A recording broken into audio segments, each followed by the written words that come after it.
Hello hi friends, நம் நண்பர்கள் அனைவருக்கும் இனிய திங்கட்கிழமை காலை வணக்கம்.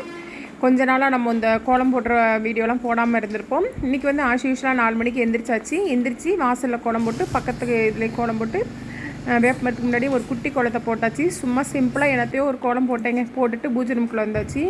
நிறைய பேர் மனசளவில் ரொம்ப காயப்படுத்துகிறாங்க. நம்ம என்ன தான் அவங்களுக்கு நல்லது செஞ்சாலும் அவங்க வந்து காட்டுற ஒன்று எதிர்ப்பு, அவ்வளோதான்.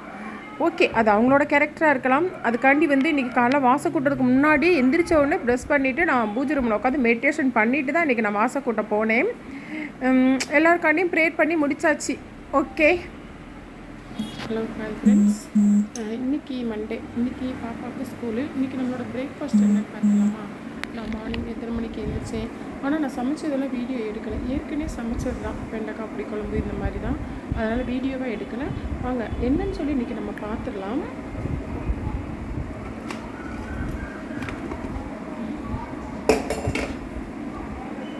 பார்த்தீங்கன்னா காலையிலக்கு வந்து பார்த்தீங்கன்னா ஜிஞ்சர் பக்கத்தில் வராத, காலைக்கு வந்து பார்த்திங்கன்னா தோசை, அதுக்கு வந்து பார்த்திங்கன்னா மல்லி விதை இருக்குல்லையா, மல்லி விதை போட்டு வச்ச சட்னி. தாளிக்கலை, டைம் இல்லைங்க, அதனால் தாளித்து ஊற்றலை. ஏன்னா இதெல்லாம் வறுத்து தான் நம்ம அரைப்போம், அதனால் அதுவே ஆயில் சேர்ந்துருக்கும், டேஸ்ட் நல்லா தான் இருக்கும். கோதுமை தோசை, மாவு தோசையெல்லாம் காலி ஆயிடுச்சு, இன்றைக்கி தான் அரைக்கணும். கோதுமை தோசை, மல்லி சட்னி. மதியத்துக்கு வந்து பார்த்திங்கன்னா ஒயிட் ரைஸு. இது என்னென்னு பார்த்தீங்கன்னா வெண்டைக்காய் காரக்குழம்பு. இது என்னென்னு பார்த்தீங்கன்னா நேற்று வச்ச மட்டன் குழம்பு கொஞ்சம் இருக்குது, சரிங்களா? இதை தூக்கி அங்கே வச்சிடலாம். இது வந்து பார்த்திங்கன்னா நேற்று வச்ச மட்டன் குழம்பு. இதில் வந்து பார்த்திங்கன்னா காலிஃப்ளவர் பொரிச்சு வச்சுருக்கிறேன். இதில் வந்து பார்த்திங்கன்னா முட்டை அவிச்சு வச்சுருக்கிறேன். இதில் வந்து பார்த்திங்கன்னா வெண்ணி போட்டு வச்சுருக்குது. இவ்வளோ தான் ஃப்ரெண்ட்ஸ், இவ்வளோ தான் வந்து இன்றைக்கி நம்மளோட பிரேக்ஃபாஸ்ட்டும் லன்ச்சும். எல்லாத்துக்குமே வந்து இன்றைக்கி கோதுமை தோசை தான், மாவு இல்லாதனால கோதுமை தோசை, மல்லி விதை சட்னி, ஒயிட் ரைஸு, வெண்டைக்காய் புளி குழம்பு, காலிஃப்ளவர் ரோஸ்ட்டு, முட்டை, நேற்று வச்ச கொஞ்சம் மட்டன் குழம்பு. அவ்வளோதான் ஃப்ரெண்ட்ஸ். இன்றைக்கி உங்கள் வீட்டில் என்ன பிரேக்ஃபாஸ்ட்டு, என்ன லன்ச்சு அப்படிங்கிறத வந்து மறக்காமல் கமெண்டில் சொல்லுங்கள். இந்த வீடியோ பிடிச்சிருந்தது அப்படின்னா லைக் பண்ணுங்கள், ஷேர் பண்ணுங்கள், கமெண்ட் பண்ணுங்கள். இதோட வந்து பார்த்திங்கன்னா இன்னொரு விஷயம் என்னென்னு பார்த்திங்கன்னா, இப்போ வந்து காலையில் எல்லாமே நம்ம யூஷுவலாக எந்திரிக்கிறோம், சரிங்களா?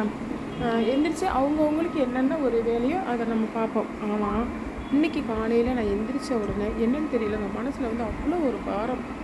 நம்ம யாராருக்கெல்லாம் நன்மை செய்கிறோமோ அவங்க எல்லாமே ஒரு ஸ்டேஜில் வந்து நம்மளை வந்து பாரு அப்படிங்கிற மாதிரி சொல்லிடுறாங்க. எப்படி தான் இந்த உலகத்தில் வாழ்கிறதுன்னு நினச்சாலே ரொம்ப கஷ்டமாக இருக்குது. நல்லது செஞ்சாலும் அந்த பேர் தான், கெட்டது செஞ்சாலும் அந்த பேர் தான். ஒரு மனுஷனாக வாழணும்னு நினச்சா கூட சுற்றி இருக்கிறவங்க வாழ விட மாட்டேங்கிறாங்க, அவ்வளோ ஒரு கஷ்டப்படுத்துகிறாங்க, சரிங்களா?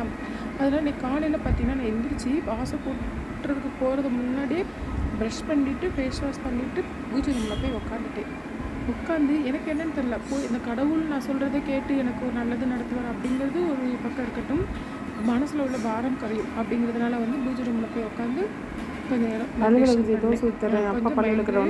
ரிலாக்ஸ் ஆகிடுச்சு. உங்களுக்கு இந்த மாதிரி மைண்ட்லாம் கஷ்டமாக இருக்கணும்னா அடுத்தவங்கள்ட்ட சொல்லி குழம்புறதை விட்டுப்பட்டு ஏதோ ஒரு தனிமையான ஒரு பூஜை ரூமும் கிடையாது, ஏதோ ஒரு ரூமில் தனிமையான இடங்கள்ல மனசில் உள்ள பாரங்கள்லாம் குறைஞ்சி மைண்ட் வந்து ரிலாக்ஸ் ஆகிடும். இது உங்கள்கிட்ட சொல்லணும்னு தோணுச்சு, அதான். Okay friends, okay, by.